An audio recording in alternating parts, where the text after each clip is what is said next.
मोर का घमंड। एक बार की बात है, घने जंगल के बीच एक खूबसूरत झील थी। झील के किनारे ऊंचे पेड़ थे और चारों ओर हरियाली फैली हुई थी। पक्षियों की चहचहाहट, ठंडी हवा और सूरज की किरणें झील की लहरों पर सुनहरी चमक बिखेरती थीं। इसी झील के पास रहता था एक मोर जिसका नाम था राजन। राजन अपनी सुंदरता के लिए पूरे जंगल में प्रसिद्ध था। उसकी चमकदार नीली गर्दन, पंखों पर फैले रंग बिरंगे डिजाइन और उसकी शाही चाल देखकर हर कोई उसकी तारीफ करता था। राजन को अपनी सुंदरता पर बहुत घमंड था।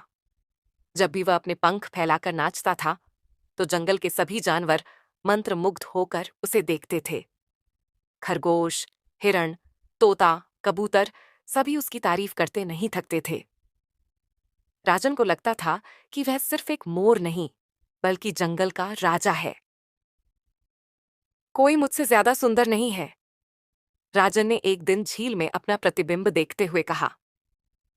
जंगल में जो भी मुझे देखता है, वह मेरी सुंदरता पर मोहित हो जाता है। लेकिन सुंदरता का घमंड धीरे धीरे राजन के व्यवहार में बदलाव ला रहा था।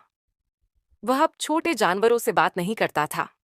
अगर कोई उससे मिलने आता, तो वह उसे नजरअंदाज कर देता। वह खुद को बाकी जानवरों से बेहतर समझता था।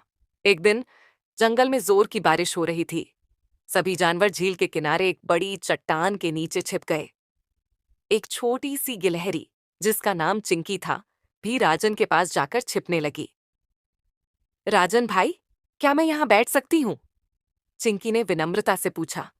राजन ने उसे घूर कर देखा और कहा, मेरे पास मत बैठो। तुम्हारे गंदे पंजों से मेरी चमकदार पंख खराब हो जाएंगे। बेचारी चिंकी उदास होकर एक पेड़ की जड़ में जाकर बैठ गई। राजन की ये आदत बन चुकी थी, किसी को तुच्छ समझना, दूसरों का मजाक उड़ाना। लेकिन जंगल के सभी जानवर उसके इस व्यवहार से दुखी थे। कुछ दिनों बाद बारिश का मौसम और तेज हो गया। आंधी तूफान के साथ बादल गरजने लगे। एक रात भयानक तूफान आया, जिसने पूरे जंगल को हिला दिया। पेड़ टूट गए, झील का पानी बढ़ने लगा और सभी जानवर अपनी जान बचाने के लिए सुरक्षित जगह ढूंढने लगे। राजन भी भागकर एक पेड़ की ऊंची शाखा पर बैठ गया, लेकिन तेज हवाओं के कारण वह शाखा टूट गई और राजन कीचड़ में गिर गया। उसके सुंदर पंख कीचड़ में पूरी तरह खराब हो गए। उसकी चमकदार नीली गर्दन काली हो गई थी। ओ नहीं, मेरा सुंदर पंख, मेरी सुंदरता! राजन चिल्लाया। वह घबरा रहा था, क्योंकि उसके लिए उसकी सुंदरता ही सब कुछ थी। राजन मुश्किल में था। वह किसी की मदद मांगना चाहता था, लेकिन जिसने भी उसकी घमंड भरी बातें सुनी थीं, वे सब दूर चले गए। कोई उसकी मदद करने नहीं आया। तभी चिंकी गिलहरी की नजर उस पर पड़ी। वह दौड़ती हुई आई और बोली, क्या हुआ राजन भाई? क्या तुम ठीक हो? राजन ने अपनी गर्दन घुमाई और उदास होकर कहा, मैं कीचड़ में फंस गया हूं। मेरे सुंदर पंख खराब हो गए हैं। कोई मेरी मदद नहीं कर रहा। चिंकी ने कहा, आपकी सुंदरता से ज्यादा जरूरी आपकी जान है। चलो, मैं आपकी मदद करती हूँ। चिंकी ने छोटे छोटे सूखे पत्तों से एक रास्ता बनाया, ताकि राजन कीचड़ से बाहर निकल सके। थोड़ी देर बाद अन्य छोटे जानवर भी मदद के लिए आए। खरगोश, कबूतर, तोता सबने मिलकर राजन को कीचड़ से बाहर निकाला।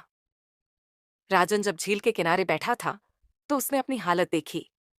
उसके सुंदर पंख खराब हो चुके थे, लेकिन उसने जो महसूस किया वह और भी ज्यादा गहरा था। उसने देखा कि जिन जानवरों को वह तुच्छ समझता था, वही आज उसकी मदद कर रहे थे। राजन की आंखों में आंसू आ गए। उसने सभी से कहा, मुझे माफ कर दो दोस्तों। मैं समझता था कि सुंदरता ही सब कुछ है, लेकिन आज मैंने सीखा है कि असली सुंदरता दिल की होती है। चिंकी मुस्कुराई और बोली, राजन भाई, कोई भी हमेशा सुंदर या ताकतवर नहीं रहता। हम सभी को एक दूसरे की जरूरत होती है। तूफान के बाद राजन पूरी तरह बदल चुका था। अब वह सभी जानवरों के साथ विनम्रता से पेश आता था। वह दूसरों की मदद करता और उनकी परेशानियों को समझता था। जब भी कोई उसकी तारीफ करता, तो वह कहता, सुनहरी पंख तो कुछ दिनों में उड़ जाएंगे, लेकिन एक अच्छा दिल हमेशा साथ रहता है। अब राजन की सुंदरता उसके दिल में बसती थी और जंगल में उसकी इज्जत पहले से भी ज्यादा बढ़ गई थी। इस कहानी से यह सीख मिलती है कि बाहरी सुंदरता कुछ समय की होती है, लेकिन एक अच्छा दिल और दयालुता हमेशा याद रखी जाती है। घमंड कभी भी इंसान या जानवर को बड़ा नहीं बनाता।